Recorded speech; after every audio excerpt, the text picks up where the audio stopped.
Pritam and Pedro की story के बारे में बताऊं दोस्तों, तो इसकी कहानी स्टार्ट होती है। एक प्रीतम नाम का व्यक्ति होता है जिसके दादाजी का रेडियो खो गया होता है, जिसके लिए एफआईआर लिखवाने के लिए आता है, पर पुलिस वाले लिख नहीं रहे होते क्योंकि पहले से ही एक एटीएम चोरी का केस चल रहा होता है और इस केस को इस सीरियस नहीं ले रहे होते हैं। तभी प्रीतम को गुस्सा आ जाता और वो पुलिस वालों से लड़ने लग जाता। पुलिस वाले उसे उठा करके जेल में डाल देते हैं। कुछ देर बाद पेद्रो की एंट्री होती है, जो इसमें पुलिस वाला है, जो इन सब का हेड है। क्राइम ब्रांच से बहुत नफरत करता है क्योंकि इसको टेक्निकल कोई भी नॉलेज नहीं होती है। ये टेक्नोलॉजी से बहुत दूर रहने वाला इंसान होता है, जिसकी वजह से इसे बिल्कुल पसंद नहीं होता है और ये क्राइम ब्रांच में होता है। इसको ज़्यादातर वही पसंद होता है जो फिजिकली लड़ाई लड़ सके। इसी दौरान प्रीतम को पता चलता है इस केस के बारे में, तो प्रीतम कहता है कि मैं इसे 5 मिनट में ही सॉल्व कर सकता हूँ, अगर आप इसके लिए मुझे कंप्यूटर प्रोवाइड करें। और इस तरह से प्रीतम इसकी हेल्प करता है, जिसमें 4 चोर होते हैं जो इसकी चोरी करे होते हैं एटीएम की, ताकि शादी कर सके इनका एक दोस्त। और प्रीतम जो होता है उसको इंटरनेट के थ्रू ढूंढ निकालता है, जिस वजह से पेद्रो और प्रीतम दोस्त बन जाते हैं अच्छे खासे। स्टोरी आगे बढ़ती है, तभी सीएम के घर पे चोरी हो गई ऐसे डीआईजी की कॉल आती है और सीधा सीएम के घर आने के लिए बोलता है। पेद्रो सीएम के घर पहुंचता है और सारा केस समझ करके सीएम को एक सजेशन देता है कि अगर आप मुझे यहाँ पे इन्वेस्टिगेशन करने दो तो मैं आपका फोन ढूंढ निकाल सकता हूँ, पर सीएम मना कर देता है, जिसकी वजह से पेद्रो एक अलग तरीका अपनाता है और चोरी हुए फोन को ढूंढने के बजाय वो एक नया फोन ला करके देने लग जाता है। तभी सीएम नाराज हो जाता है क्योंकि उसका फोन उसी के घर पे मिल चुका होता है और उसे लगता है कि ये पुलिस वाले बहुत फ्रॉड होते हैं, जिसकी वजह से सस्पेंड करने के लिए बोलता है। पर डीआईजी उसे सस्पेंड ना करके ट्रांसफर कर देता है क्राइम ब्रांच में, जो पेद्रो के लिए एक तरह से सजा होती है। बाद में पेद्रो डीआईजी के पास जाता है तो डीआईजी कहता है अगर तुम 3 केस सॉल्व कर दो साइबर क्राइम ब्रांच के, तो मैं तुम्हें दोबारा से क्राइम ब्रांच में डाल दूंगा। और 3 केस सॉल्व करने के लिए पेद्रो निकल जाता है क्योंकि इसे पता होता है ये प्रीतम की मदद से बहुत आसानी से इसे सॉल्व कर देगा। तभी एक नया केस मिलता है जो सीएम के घर का ही होता है। उसका बेटा जो होता है वो किडनैप हो गया होता है और उसी को ढूंढने के लिए ये इन्वेस्टिगेशन स्टार्ट करते हैं। इसमें कई सारे खुलासे होते हैं। इसमें एक व्यक्ति फिरौती के लिए कॉल करता है 5 करोड़ के लिए। प्रीतम उसकी लोकेशन निकाल लेता है, जो गोवा के एक बीच पे रह रहा होता है। उसकी इन्वेस्टिगेशन करने पर पता चलता है कि उसकी सीएम की जो बीवी है इस केस में मिली हुई है, क्योंकि पेद्रो के हाथ में सीएम की बीवी कुछ ऐसी फोटो आई होती है जिससे पूरा शक उसी पे जाता है। और पेद्रो जाकर के पूछता है तो पता चलता है कि किडनैपर है वो ब्लैकमेल कर रहा है और पेद्रो समझ जाता है आगे की कहानी। तभी इन्वेस्टिगेशन के दौरान पता चलता है कि किडनैपर एक नहीं, किडनैपर 2 हैं। जो मास्टरमाइंड है कोई अलग ही दूसरा ही व्यक्ति है। दूसरा शख्स होता है वो पूरी तरीके से एक बहुत बड़ा हैकर होता है और वो हर चीज़ को हैक कर लेता है। तभी एक कॉल आती है और वो बताता है कि वो हर चीज़ को देख सकता है जो भी उसके घर में हो रही होती है और फिरौती की रकम मांग रहा होता है।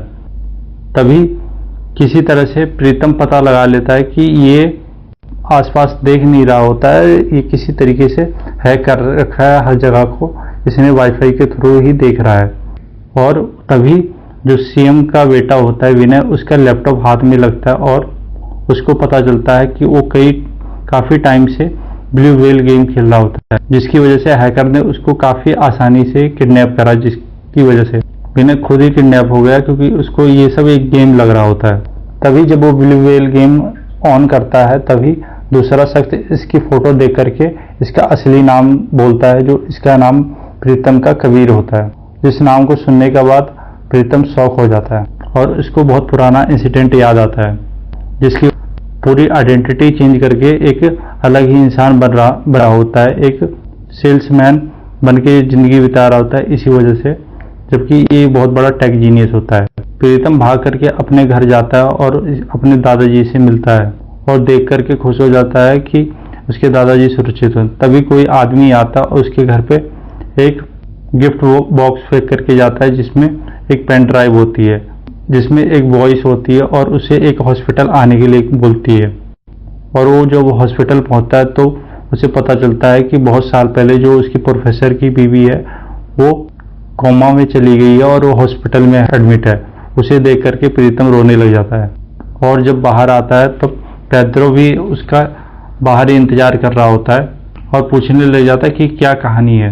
तब प्रीतम बताता है कि बहुत साल पहले कॉलेज में जब ये पढ़ा करता था तब एक प्रोफेसर था जिसकी वजह से ये बहुत परेशान रहता था और उस प्रोफेसर को परेशान करने के लिए इसने उस प्रोफेसर की लैपटॉप हैक करा और उसकी कुछ फोटो लीक कर दी, जिसकी वजह से प्रोफेसर ने एक लाइट हाउस से जम करके खुदकुशी कर ली, जिस वजह से इसको आज भी इस चीज़ का रिग्रेट है और ये भेष बदल के अलग ही दुनिया में रह रहा होता है दूसरा इंसान बन के।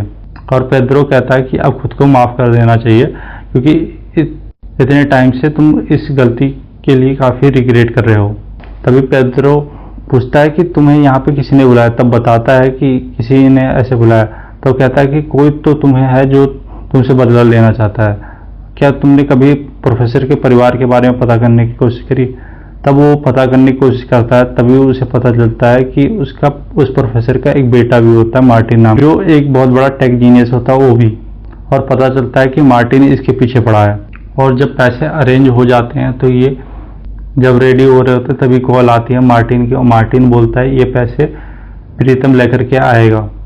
प्रीतम लेकर के जाता है तब उसमें एक बग लगा देता है और एक अलग से फ़ोन डाल देता है और जब पैसे लेकर के मार्टिन के पास पहुंचता है तो मार्टिन उस फ़ोन को पा जाता है और जिसकी वजह से बहुत गुस्सा होता है और प्रीतम को बहुत मारता है और मार करके उसके फ़ोन से मैसेज कर देता है कि विनय सेफ है, मैं लेकर के आ रहा हूँ। पर विनय को नहीं आता है, उसकी जगह पे एक कैब ड्राइवर आता है खाली कैब के साथ और उस कैब में कोई नहीं होता है। तभी कुछ देर बाद प्रीतम भी आता है और बताता है कि उसको मार्टिन ने मार करके वहाँ पे फेंक दिया था, पर कुछ देर बाद होश आने के बाद यहाँ पे आया हूँ और उसको 8 घंटे का टाइम दिया है उसी लाइट हाउस पे जा करके खुदकुशी करने के लिए। तब मार्टिन का वो सबसे पहले पता लगाना चाहता है प्रीतम, क्योंकि 8 घंटे का उसके पास टाइम होता है। तभी उसने जो फ़ोन दिया होता है उससे पता चलता है कि ये एक हॉस्टल का है और उस हॉस्टल में पुलिस वाले पहुंच जाते हैं और वहां पे जाने के बाद सबसे बड़ा सवाल होता है कि इतने बड़े हॉस्टल में कौन सा कमरा है, क्योंकि वो 200 लोगों का कमरे होते हैं जो पता लगाना बहुत मुश्किल होता है। तभी प्रीतम को एक आइडिया आता है और प्रीतम बोलता है कि सभी को गाना गाने के लिए, जिससे वो वॉइस के थ्रू पता लगा सकते हैं और उनको पता चलता है कमरा नंबर 409 में मार्टिन रह रहा होता है और 409 में जाते हैं तो उनको पता चलता है कि कब का ही मार्टिन यहाँ से फरार हो चुका है। और प्रीतम तब भी किसी न किसी तरीके से पता लगा लेता है कि मार्टिन कहाँ जा रहा है, क्योंकि मार्टिन ने जाने से पहले एक कार चुराई होती है जिसपे फास्ट ट्रैक लगा होता है और फास्ट ट्रैक लगा होता है जहाँ से वो टोल प्लाजा से जब एंटर करता है तो वहाँ पे फास्ट ट्रैक से पैसे कटते हैं और उस जगह की लोकेशन इसको मिल जाती है। वहाँ से वो हैक करके मार्टिन का पता लगाता है जो एक बस में जा रहा होता है और जब वो बस को रुकवाते हैं तो मार्टिन उसमें नहीं होता है, एक दादी के पास उसका फ़ोन होता है सिर्फ। प्रीतम के पास अब 2 ही घंटे बचे होते हैं। तभी पेड्रो को एक आइडिया आता है कि अगर वो मार्टिन हम सबका फ़ोन हैक कर सकता तो उसे पता है हमारी लोकेशन, तो वो अपने सारे फ़ोन दे करके वहाँ पर एक ऑफिसर छोड़ करके चले जाते हैं ताकि मार्टिन को उसकी लोकेशन वहीं की लगे और प्रीतम को बोलते हैं उसी टावर हाउस पे जाने के लिए जहाँ से प्रोफेसर ने फांसी लगाया था।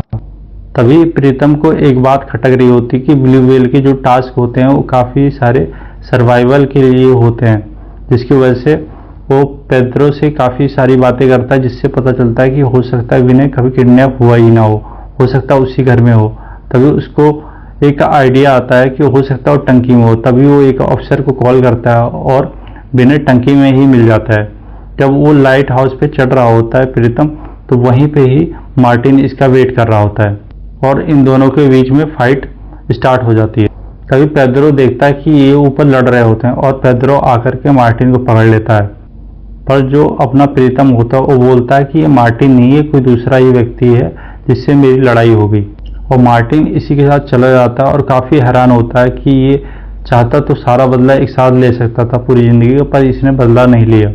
अगले सीन में वही जो किडनैपर होता है दूसरा वाला, वो उसकी फ़ोटो लीक करने की बात करता है सीएम की बीवी से और सीएम की बीवी काफ़ी डरी हुई होती है और पेद्रो के पास कॉल करती है। तभी प्रीतम और पेद्रो को एक आइडिया आता है, जिसकी वजह से वो फोटो एडिट करके वो न्यूज़ रिपोर्टर को भेज देते हैं और उसको रिक्वेस्ट करते हैं कि यही फोटो दिखाएं, और एक कहानी बना करके पूरा न्यूज़ रिपोर्टर दिखाते हैं, जिसकी वजह से सीएम की बीवी बच जाती है और पेद्रो को थैंक यू बोलती है। लास्ट में पेद्रो उस शख्स को भी पकड़ लेता है और जेल में ले जाकर के डाल देता है। इसमें होता क्या है कि पेद्रो को कोई क्रेडिट नहीं मिलता है, जो हवलदार जाकर के टंकी से निकाला हो तो वो सारा क्रेडिट खा जाता है, जिसकी वजह से वो क्राइम ब्रांच में नहीं जा पाता है। कहानी के एंड में मार्टिन अब 5 करोड़ वापस कर देता है और सीएम की बीवी को कॉल करके बोलता है कि इसकी ये बात प्रीतम को जरूर बताए कि मैंने पैसे वापस कर दिए हैं, और ये स्टोरी एक हैप्पी एंडिंग के साथ एंड हो जाती है।